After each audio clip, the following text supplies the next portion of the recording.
Hello, I'm Aaron Vanderby, and today I will be presenting on the concept of the network testing environment. We have already discussed, both in this course and others, the need for careful consideration and planning when it comes to adding resources to an enterprise network.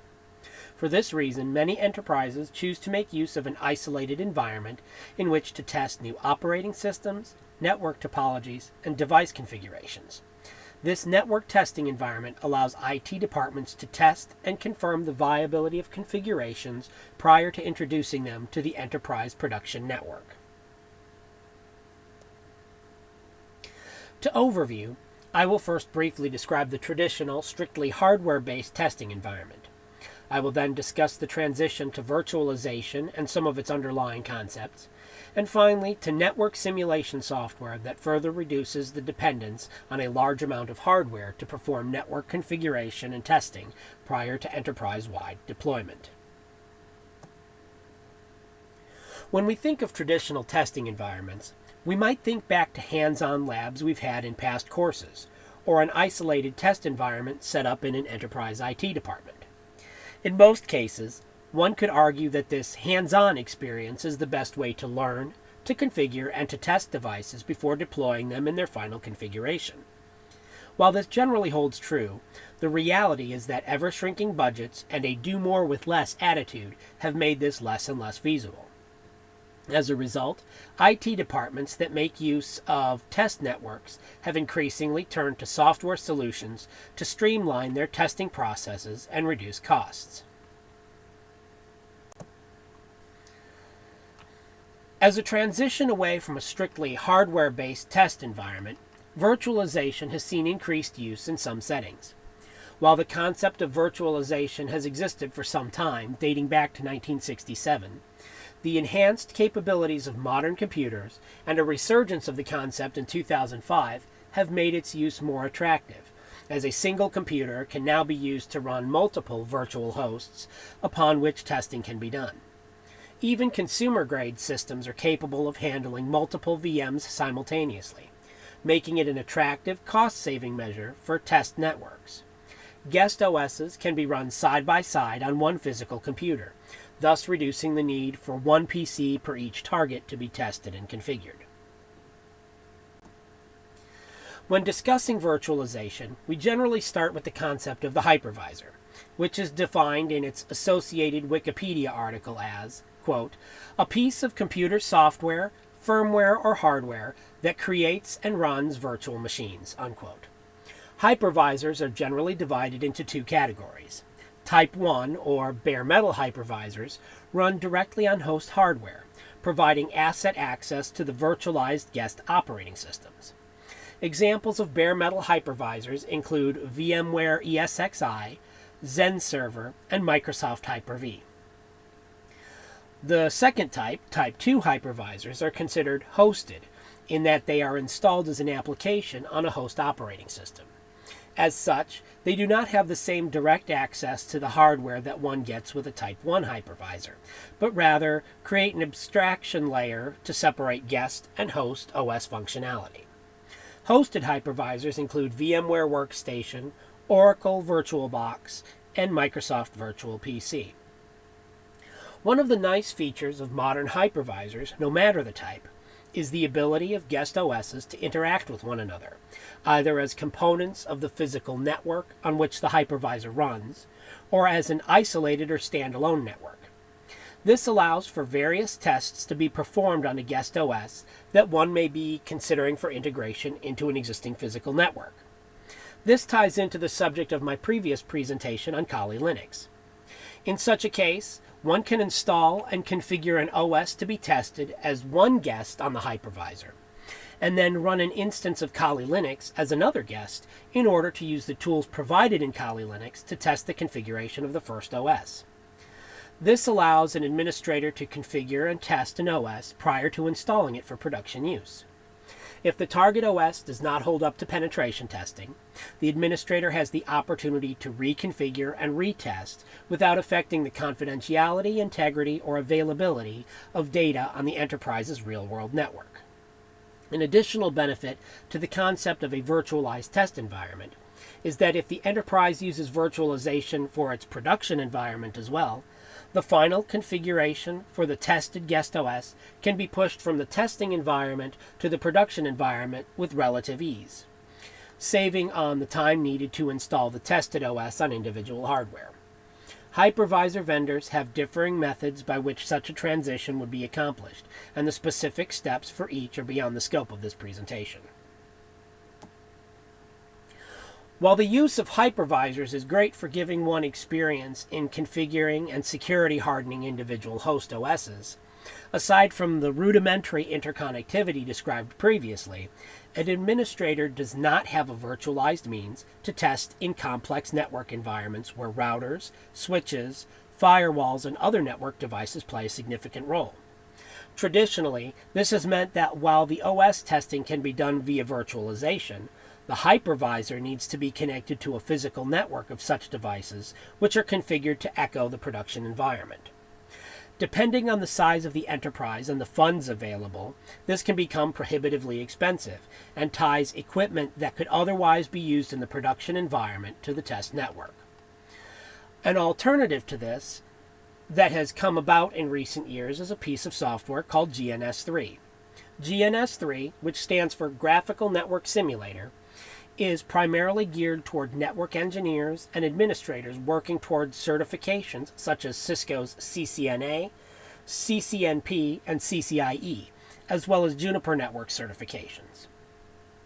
As the name implies, GNS3 provides a graphical, drag-and-drop environment in which device nodes can be added and deleted, and data links between these devices created to generate a graphical representation of a network.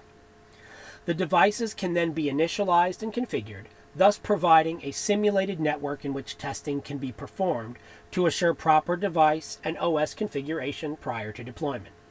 I first became aware of this software a few years back while taking a Cisco networking course.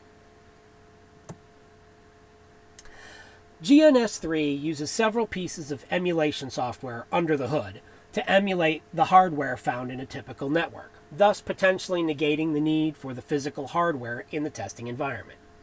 One of these pieces of software is the aforementioned VirtualBox, which GNS3 uses to run guest OSs connected to the emulated routers, switches, and firewalls.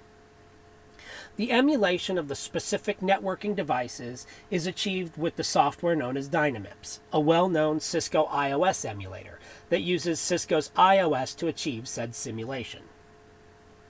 Because the iOS software is copyrighted material, it is not provided out of the box in the GNS3 installation.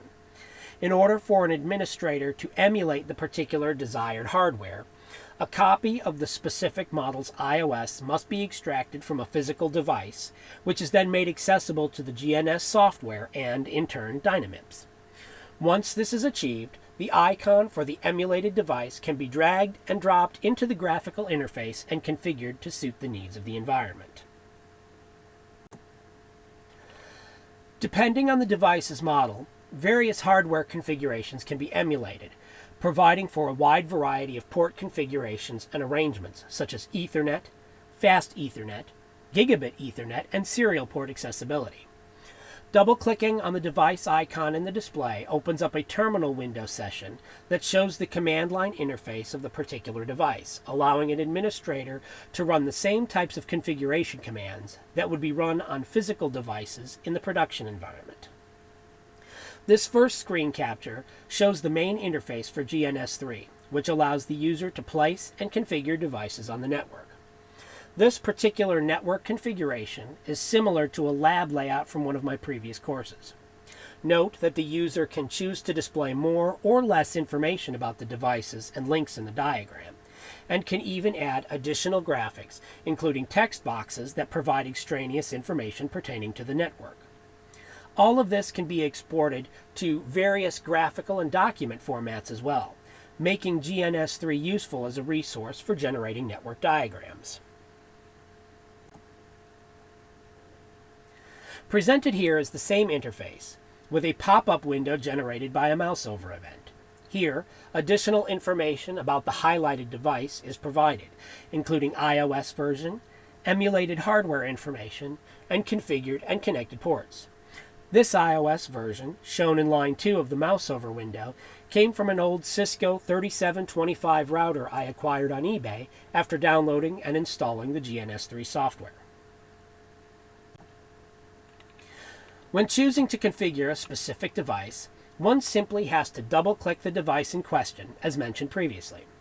This opens a terminal window from which an administrator can enter configuration commands, just as with any other Cisco device. Here, we can see that GNS3 provides a tabbed interface as shown in the screen capture when multiple devices' terminal windows are open. Switching from one to another is as simple as selecting the desired tab. It is worth noting here that while routers and security devices can be configured via their associated terminal windows, the switches that can be added to the topologies lack this capability. This is due to the way switches process data by use of application-specific integrated circuits, or ASICs, which are not presently emulated. As I am using an older iteration of the GNS3 software, it is possible that this has been addressed in the newer version, but I have not seen any documentation that suggests this. Therefore, switches are functional, but configuration is rudimentary, with the administrator only able to configure a few options, such as number of ports, their types, and VLAN assignments. This screen capture displays the virtual machines configured in my networking environment. Note that when hosts are added to the environment, our VirtualBox VMs, starting the individual hosts or the network environment as a whole will launch the configured VMs. GNS3 also allows for headless running, where the VMs will run but not display a graphical user interface, thus saving desktop real estate if graphical configuration of the individual host is not necessary. While attaching VirtualBox VMs allows for the most versatility, one can opt to use QEMU hosts as well as or in place of the VirtualBox solution.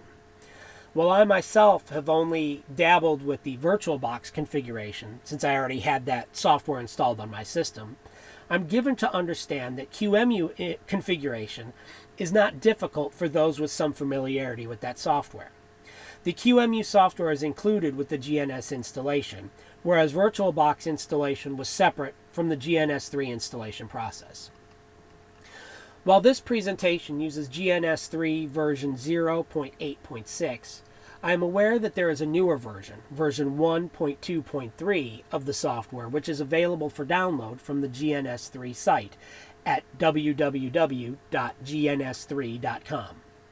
Download of this newer version requires the creation of an account with the GNS3 community known as GNS3 Jungle. This registration is free and gives one access not only to the software itself, but also a community of like-minded networking professionals making use of this software and associated resources. So, to recap what we've discussed, I've taken you from the traditional physical test environment through the increased use of virtualization for OS testing, and up to the use of the application GNS3 to more fully simulate a network environment and software, thus sparing hardware resources. Of course, GNS3 is not meant to replace the hands-on experience one gets from working with these devices firsthand.